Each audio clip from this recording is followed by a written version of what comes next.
Welcome to Stoic Today, where calm becomes your power and silence becomes your strongest defense. We're honored to have you here. If you've ever felt overwhelmed, manipulated, or emotionally exhausted by someone who always twists the truth, steals your clarity, and feeds off your reaction, then you're in the right place. Before we dive into this powerful message, take just a moment of your time to click the subscribe button, leave a comment to share your thoughts, and join our growing community of those committed to truth, healing, and self-mastery. Thank you for being here. Your journey toward peace and personal power starts now. Now take a breath and imagine this. In this video, you'll discover the one sentence that draws a line they cannot cross and why it shifts the power dynamic the moment you say it. Like this video if you're done being pulled into their games. Comment with the boundary you're ready to enforce. Subscribe to Stoic Today right now because real strength isn't loud, it's centered, it's focused, it's yours. Ready for the shift? Click to watch the next video, because one sentence can change everything, and it starts now. Pay attention, because what you're about to hear could alter how you respond to manipulation forever. If you've ever dealt with someone who leaves you drained, confused, and questioning your very sense of reality, know this: you're not crazy. You're likely entangled with a narcissist. And today, I'm going to arm you with a single sentence. One calm, clear, and confident phrase that will disrupt their control and shift the power dynamic in an instant. Here's the truth most people don't realize. A narcissist's behavior has nothing to do with you and everything to do with them. It stems from deep, unaddressed insecurity, wrapped in arrogance, and masked with manipulation. They crave power, not connection. Their charm is calculated, their criticism is strategic, and their entire method of operating depends on pulling empathetic, self-aware people into emotional confusion so they can maintain control. They don't argue to find truth, they argue to distort it. Slowly, methodically, they twist your words, shift blame, and manipulate the narrative until you start doubting yourself. That's gaslighting. It's not random, it's a tactic. A narcissist thrives when you question your memory, second-guess your worth, and start believing that maybe, just maybe, you are the problem. That's how they win by making you believe you're broken. This can lead to confusion, shame, and isolation. You start to believe that if you were just a little better, calmer, quieter, more loving, or more patient, then they would finally treat you the way you deserve. But that moment never comes. The truth is, narcissists don't change because they don't see anything wrong with their actions. They will blame, project, and manipulate, but they rarely take true responsibility. They live in a world where they are always the victim or the hero, never the problem. And when you start recognizing their behavior for what it is, you begin to see that it's a pattern, not a coincidence. They don't treat you poorly because you failed them in some way. They do it because that's how they maintain power. Their entire strategy is designed to keep you off balance, emotionally reactive, and constantly chasing their approval. This is why awareness is the first step toward reclaiming your power. Once you understand that you are not the cause of their behavior, you stop trying to fix what was never broken in you. You see that their anger isn't your burden, their criticism isn't truth, and their love when it shows up is conditional, strategic, and often weaponized. Recognizing narcissistic behavior means naming the manipulation as it happens, noticing the patterns and no longer internalizing their chaos. You don't need to argue or explain yourself endlessly. You just need to stop playing the game they've rigged from the start, because the moment you realize it's not your fault is the moment you begin to take your power back. Narcissists are driven by a relentless need for three things: control, validation, and confusion. Everything they say or do is in service of these needs. Whether it's charming you into trust, criticizing you to knock you down, or creating drama to keep you emotionally off balance, control is the foundation of a narcissist world. The enemy fights what he fears, and what he fears most is a woman who knows her calling and refuses to bow. The enemy sees the oil being poured and he panics, but resistance is proof of relevance. The storm is confirmation. And then God begins to speak, not just once, but over and over through dreams, through others, through scripture, through that still small voice in her soul. This is how heaven prepares her not just to receive the blessing, but to become the vessel worthy of carrying it forward into the world. He confirms what she has felt but couldn't explain. She starts to see patterns, signs, symbols, all pointing to something bigger than her. She knows that something is about to break loose, and she holds on to the word like her life depends on it, because it does. Finally, a boldness rises within her, a fire, a knowing. This is how heaven prepares her not just to receive the blessing, but to become the vessel worthy of carrying it forward into the world. Even when she doesn't have the full picture, she has peace. Even in the unknown, she walks with assurance. It is not pride, it is power under control. The kind of boldness that comes from surrender. The clarity she once begged for begins to come in waves. Her posture changes. Her voice shifts. Her presence carries weight because heaven has backed her. Woman of purpose. This is how heaven prepares her not just to receive the blessing, but to become the vessel worthy of carrying it forward into the world. If you are seeing these signs, don't run, don't doubt, don't shrink. You are not breaking down, you are breaking through. Something big is coming. And when God blesses, He does not bless halfway. He blesses exceedingly, abundantly above all you can ask or imagine. When God is preparing to do something extraordinary in a woman's life, the first sign is often isolation. This is how heaven prepares her not just to receive the blessing, but to become the vessel worthy of carrying it forward into the world. This is not a punishment. It is a divine strategy. God begins to separate her not just physically from certain people and places, but spiritually from the noise and distractions that have diluted her purpose. Suddenly, she finds herself losing interest in conversations that once excited her. This is how heaven prepares her not just to receive the blessing, but to become the vessel worthy of carrying it forward into the world. The friends she used to run to no longer understand her silence. The places she once found comfort in feel foreign and empty. What she is experiencing is not loneliness. It is separation for transformation. God always isolates before He elevates. He removed Moses from the palace before giving him the assignment. He took Joseph through the prison before placing him in the palace. This is how heaven prepares her not just to receive the blessing, but to become the vessel worthy of carrying it forward into the world. He hid David in the wilderness before he ever sat on the throne. This divine pattern repeats because transformation requires time alone with God. In this season, He becomes her only source. Not her friends, not her career, not her titles, but Him alone. She learns to lean into His voice like never before. She starts to discern His presence in the quiet moments. This is how heaven prepares her not just to receive the blessing, but to become the vessel worthy of carrying it forward into the world. And it is there that she begins to understand who she really is. In isolation, distractions are removed and clarity is restored. God reveals things to her about herself that she never saw when she was surrounded. That He begins to strip her of the false layers she wore to survive. Layers of approval, fear, insecurity, and comparison. This is how heaven prepares her not just to receive the blessing, but to become the vessel worthy of carrying it forward into the world. And as those layers fall away, she is introduced to the woman she was always meant to be.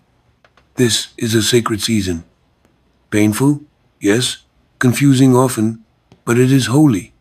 Because before God gives her something big, He must first make sure she can carry it. And for that He needs her undivided attention. When a woman is on the verge of a divine shift, this is how heaven prepares her not just to receive the blessing, but to become the vessel worthy of carrying it forward into the world. God doesn't start with the spotlight. He begins with silence. He calls her away quietly, gently, but intentionally. People start to drift. Conversations dry up. Invitations stop coming. And though she may try to hold on, she feels something pushing her into solitude. It's not abandonment. It's alignment. God removes her from the crowd because what He's about to deposit in her cannot be exposed to noise. This is how heaven prepares her not just to receive the blessing, but to become the vessel worthy of carrying it forward into the world. The deeper the calling, the greater the isolation. He's not trying to hurt her. He's trying to protect what He's planting within her. In this season, she begins to feel misunderstood. Even those closest to her can't seem to connect the way they used to. It's like she's speaking a language no one else understands. This is how heaven prepares her not just to receive the blessing, but to become the vessel worthy of carrying it forward into the world. That's because God is downloading a new language of purpose, identity, and calling into her spirit.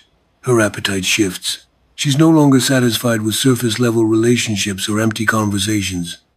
Her soul is craving something deeper, something eternal. And though she may feel like she's losing everything, what she's really gaining is herself.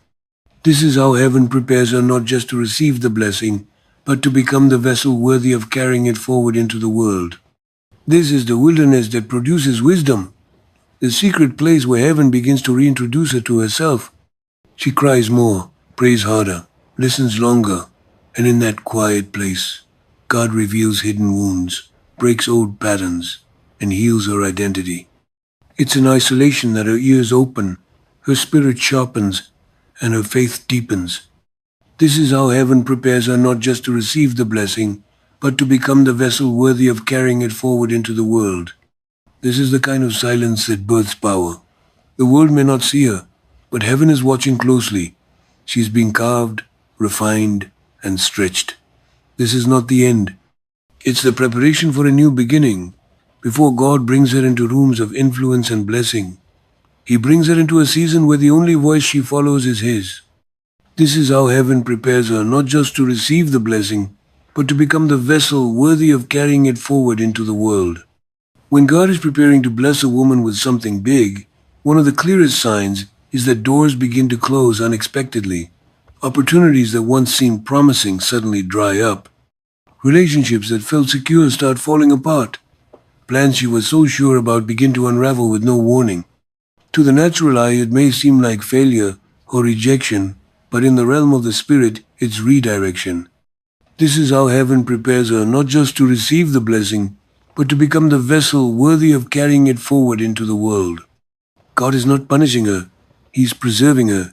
He's shutting doors not to deprive her, but to deliver her from settling for less than what He has ordained. This season can be confusing, because the doors that close are often the ones she prayed for. But God knows the full picture. He sees what lies behind every opportunity. This is how heaven prepares her not just to receive the blessing, but to become the vessel worthy of carrying it forward into the world. And He knows when something that looks like a blessing could actually become a burden. When doors shut abruptly, it forces her to pause, to reevaluate, and to lean into God's voice more than her own desires. This is not a sign that she is off course. It's proof that God is actively guiding her steps. God never closes a door without purpose. This is how heaven prepares her not just to receive the blessing, but to become the vessel worthy of carrying it forward into the world. Sometimes He shuts it to develop her character, sometimes to delay her for perfect timing, and other times to completely root her path. Either way, every closed door is an invitation to trust Him more deeply. In this place, she learns that her destiny is not in the hands of men, but in the hands of her Creator. This is how heaven prepares her not just to receive the blessing, but to become the vessel worthy of carrying it forward into the world. The job she lost, the connection that ended, the opportunity that slipped away, they were never the source. They were simply tools, and when they no longer serve His purpose, He removes them. Because when He is preparing to open a door that no one can shut, He first closes everyone that could limit her vision. This is how heaven prepares her not just to receive the blessing, but to become the vessel worthy of carrying it forward into the world. When God is about to release something extraordinary in a woman's life, He doesn't just shift her surroundings. He awakens something deep within her spirit. A new hunger for His presence ignites. It's not manufactured or forced. It rises up suddenly, consuming her in a way that even she cannot explain. The things that used to entertain her no longer satisfy. This is how heaven prepares her not just to receive the blessing, but to become the vessel worthy of carrying it forward into the world. The conversations that once held her attention now feel empty. There's a divine pull, strong, undeniable, drawing her into the secret place. She craves stillness, longs for worship, and finds herself searching the scriptures not out of obligation, but desperation. This hunger is not ordinary. It is a divine invitation. This is how heaven prepares her not just to receive the blessing, but to become the vessel worthy of carrying it forward into the world. It is the Spirit of God stirring her to come closer, to go deeper, to walk beyond the veil. And the more she responds, the more He reveals. In this season, she begins to discern the difference between religion and relationship. She no longer chases routine, she chases encounter. It is in this pursuit that she begins to hear God more clearly, sense Him more intimately, and see herself more accurately. This is how heaven prepares her not just to receive the blessing, but to become the vessel worthy of carrying it forward into the world. Her prayer life begins to shift. She's no longer praying just for things. She's praying for alignment, for understanding, for purity of heart. Her tears become her language. Her worship becomes a weapon. She's not looking for platform. She's seeking presence. This kind of hunger cannot be taught. It must be birthed by God Himself. This is how heaven prepares her not just to receive the blessing, but to become the vessel worthy of carrying it forward into the world. And when it comes, it rearranges everything. This is how God prepares her for what's next. Before the blessing comes, He ensures she is anchored in Him, not in outcomes. He deepens her roots so that when the weight of the blessing arrives, it doesn't crush her, it crowns her. Because what's coming isn't just big, it's divine. This is how heaven prepares her not just to receive the blessing, but to become the vessel worthy of carrying it forward into the world. And only a heart that longs for Him will be able to carry it. When a woman is on the edge of a divine breakthrough, the atmosphere around her begins to shift, and so does the resistance. Unusual opposition and spiritual warfare begin to increase. Not because she is weak, but because she is becoming dangerous to the kingdom of darkness. The enemy doesn't fight what doesn't threaten him. This is how heaven prepares her not just to receive the blessing, but to become the vessel worthy of carrying it forward into the world. But when a woman starts moving into alignment with heaven's agenda, when her identity begins to rise, when her hunger for God deepens and her distractions are stripped away, hell takes notice and it responds with warfare designed to distract, discourage, and derail her. Attacks come from unexpected places. People she trusted begin to turn. This is how heaven prepares her not just to receive the blessing, but to become the vessel worthy of carrying it forward into the world. Emotions become unpredictable. Thoughts she thought she had conquered resurface with intensity. Her sleep is disturbed. Her peace feels attacked. Her progress feels slowed. But none of this is random. It's strategic.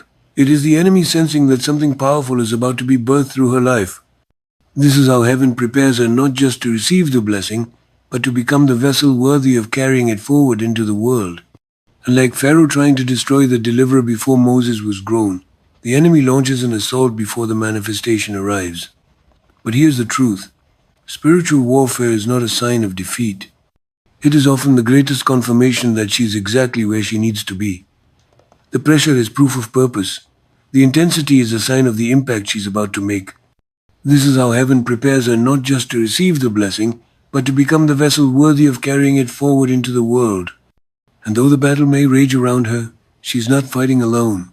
Heaven has already gone before her. The angels have been assigned. The Spirit of God within her is greater than anything that comes against her. This warfare is not to destroy her. It is to develop her.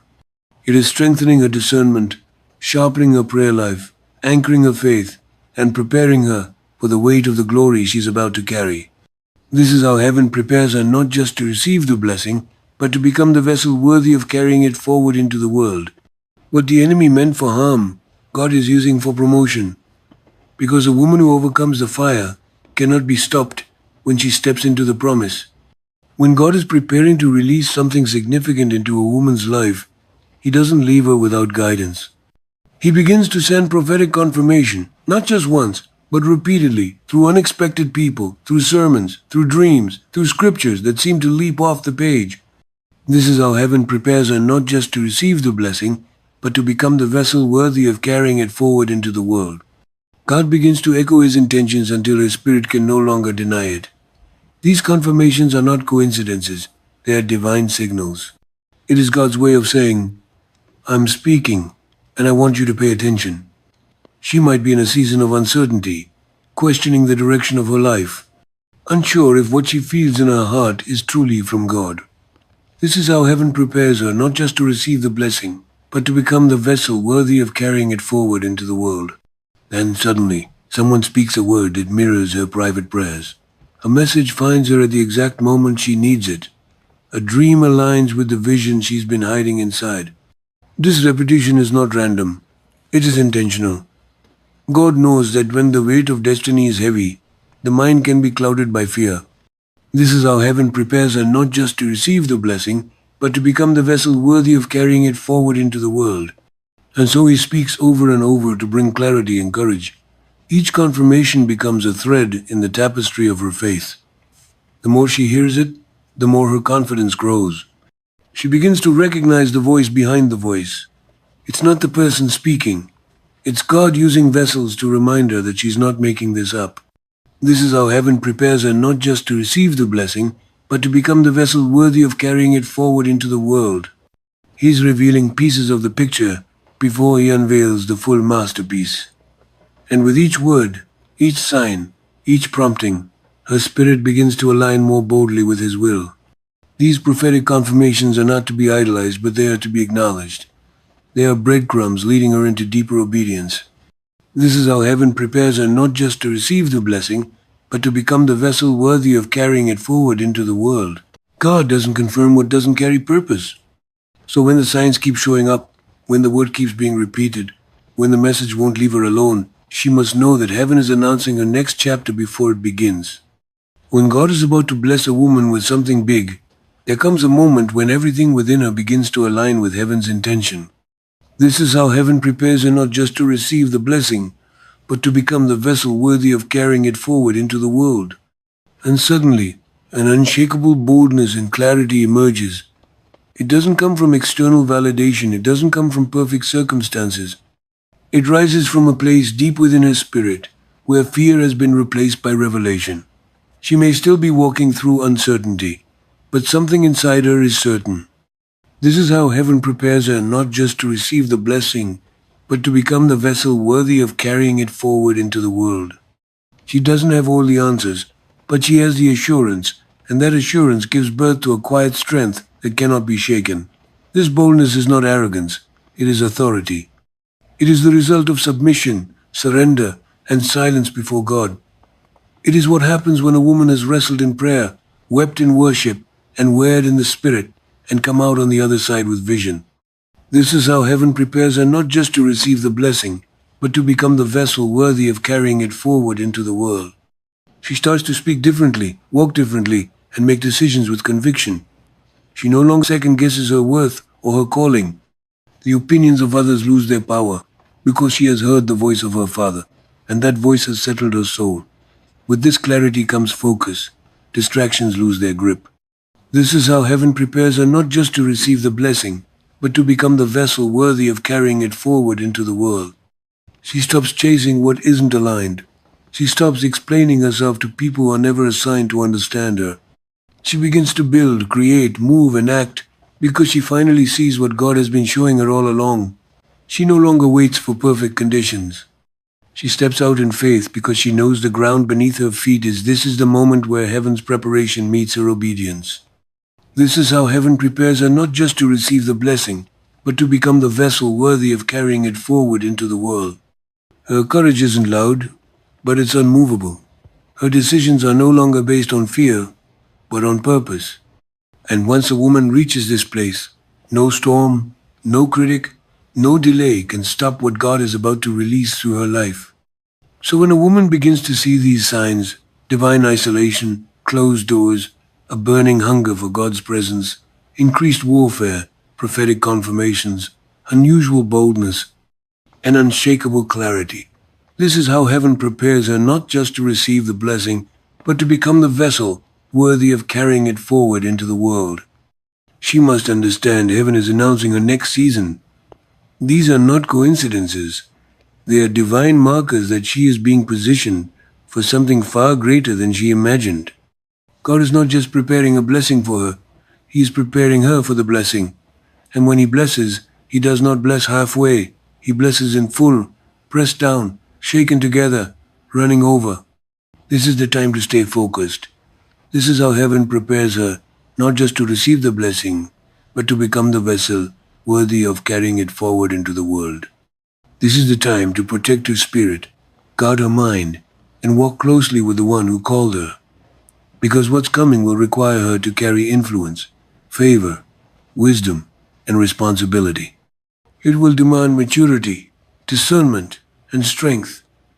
And God in His mercy is making, let every sign be a reminder.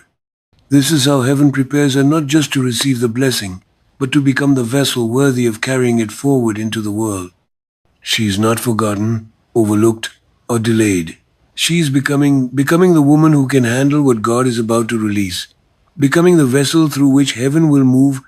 Power over someone who is steady, grounded, and unavailable for emotional manipulation. That's nearly impossible to maintain. This doesn't mean you never feel frustrated, hurt, or angry. You will. But the key is what you do with those emotions. Do you lash out and get pulled back into their cycle? Or do you acknowledge how you feel and still choose to respond with intention? Consistency isn't about perfection. It's about commitment. It's about showing up for yourself again and again, even when it's hard. When you say no, you mean it. When you set a boundary, you hold it. When you walk away, you don't turn back just because they suddenly act nice or say all the right things. You already know it's a pattern, not a breakthrough. The more consistent you are, the more predictable you become, not to the narcissist, but to yourself. You start to trust your own decisions. You stop second-guessing what you saw, felt, or experienced. That inner trust is a massive threat to a narcissist because it means you're no longer dependent on them to define reality. You don't need their approval, their apology, or their version of the story. You have your own, and you stand by it. Over time, your quiet consistency becomes your greatest protection. It forms a shield that guards you from falling back into the old roles you were once trapped in: the caretaker, the fixer, the pleaser, the peacekeeper. This unwavering steadiness prevents the narcissist from pulling you into another cycle of false apologies, emotional bait, or manufactured crises. Yes, they may still attempt to twist the narrative or provoke a reaction, but this time, you won't flinch. You'll see it for exactly what it is: a desperate act from someone who no longer controls the story. And most importantly, you won't be moved. You'll keep walking forward. You'll stay the course with unshakable calm. What truly breaks a narcissist's grip on your life isn't one dramatic confrontation. It's your ongoing decision day after day to choose clarity over confusion, peace over chaos, and self-respect over submission. It's your refusal to react, your dedication to your own healing, and your bold commitment to put yourself first. That's what makes you powerful. That's what makes you untouchable. And that's exactly why they start to fear you. If this message awakened something in your spirit, don't scroll away. This content is not just a video, it's a mindset shift, a turning point, a call to rise. Like this message if it resonated. Comment with your commitment to stay grounded and move forward. And above all, subscribe to Stoic Today right now to reclaim your clarity, your peace, and your power. Your healing is just beginning. Oh, let's keep going. Click to watch the next video. Your breakthrough may be one sentence away.